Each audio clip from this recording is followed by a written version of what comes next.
Want to grow more blueberry bushes without buying new plants? In today's video, I'm going to show you how to propagate blueberries from cuttings so that you can grow more bushes in your garden and increase future harvest. So stick around and I'll show you exactly how I collect and prepare my cuttings here at Hall Family Farms. Let's go.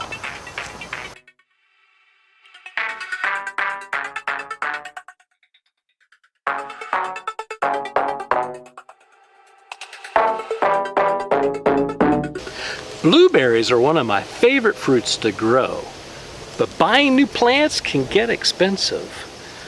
Propagation is a simple, budget-friendly way to expand your patch.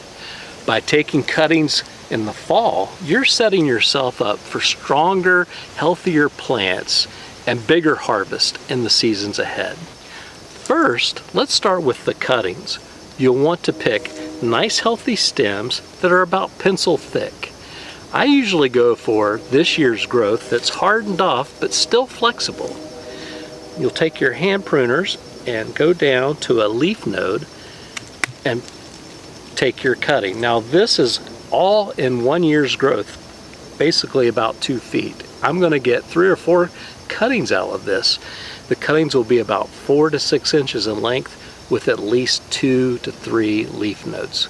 We'll talk more about that in a minute. Let's go ahead and get some more cuttings here.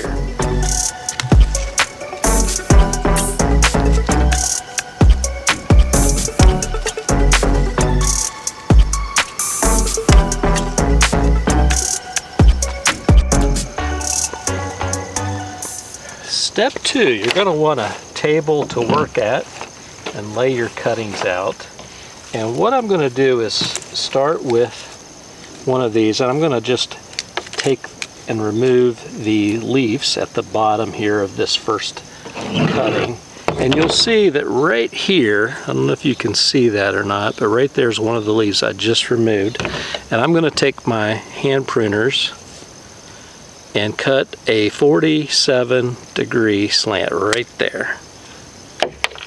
And that's going to give greater surface area for the roots to grow and for the water to wick up into the plant to keep it viable while it's trying to produce growth. I'm also cutting it near that leaf node because that's where there's the greatest concentration of differentiating cells that are going to differentiate between growing leaves and growing roots. Now what I'm going to do is leave 2 leaf nodes here and cut this off right there. And that's 1 cutting. I'm going to do the same thing. Remove a couple leaves off the bottom here. Find that leaf node. Cut it at a 47-degree slant. Just like that. So we'll have greater surface to wick up water and for roots to grow with those differentiating cells right there at that leaf node. I'm going to come up 2 nodes above and clip it off just like that. And now we've got another cutting. Now what we're going to do is stick these in water while we continue to work through the process here. And for time's purposes, I'm going to just speed up the process here.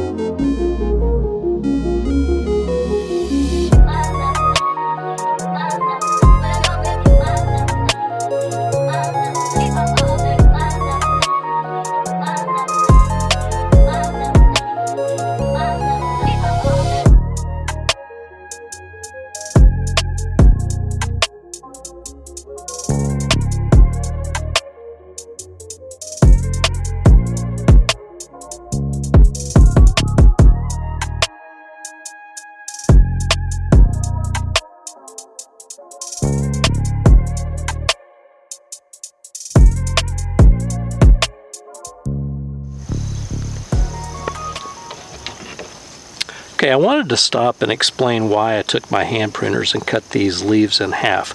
One, it makes it a much easier cutting to stick in my propagation frame.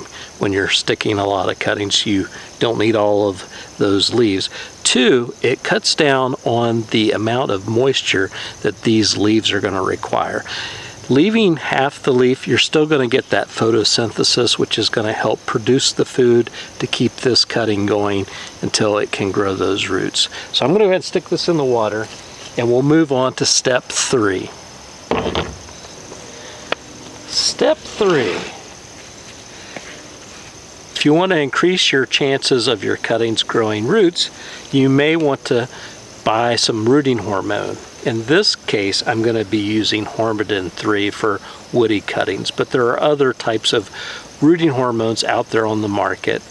This happens to be a powder. There's also a liquid form, so you can try whatever you find out there, but it's not required. In fact, there are a lot of things you can grow without using any rooting hormone. And you can even try using cinnamon, honey. I've heard people use aloe from the aloe vera plant. So there are other things that you might have in your home that you can use. I'm going to use this today though. All right, let's open up this lid.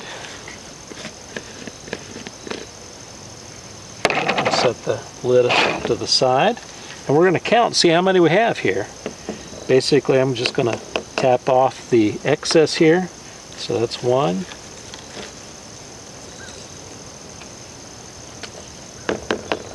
2, 3, 4.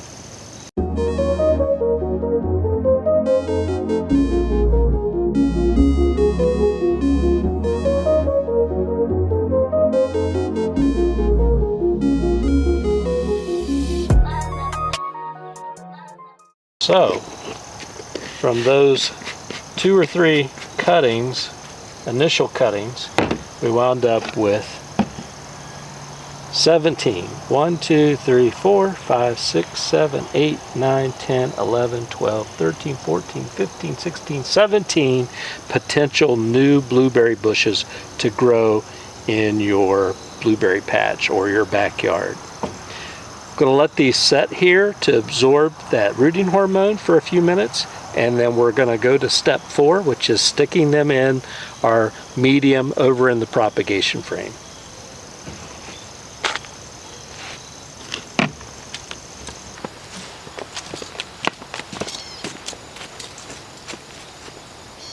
If you saw that last short I posted, wow, I'm so glad to be able to have the ability to close this lid for this winter with these hardwood cuttings and semi-hardwood cuttings. I had that great big tall viburnum that I had to get out of here before I could do that. So let me bring you in for a closer look.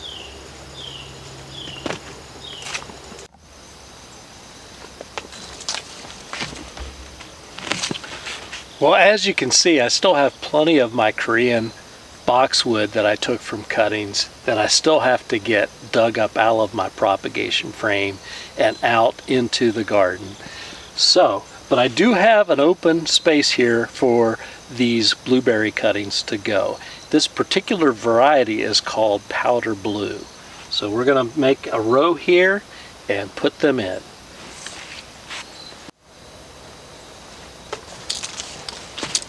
Alright, I've got all my cuttings here in this red Solo cup. I'm going to set it right there for now.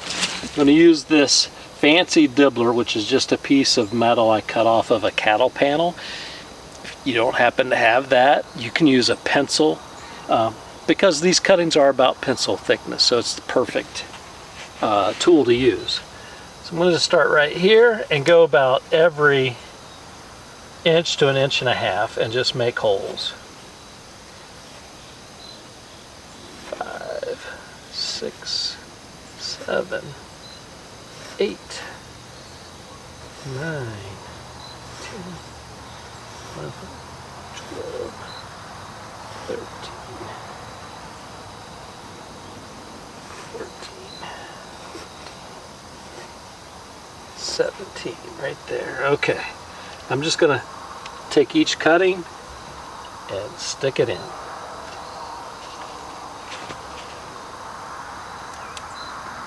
You only want to leave just a couple leaves. So I did leave a couple too many there on that one. Same here.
Now let's talk about the care of your cuttings. So these cuttings are going to take approximately 6 to 8 weeks to develop roots.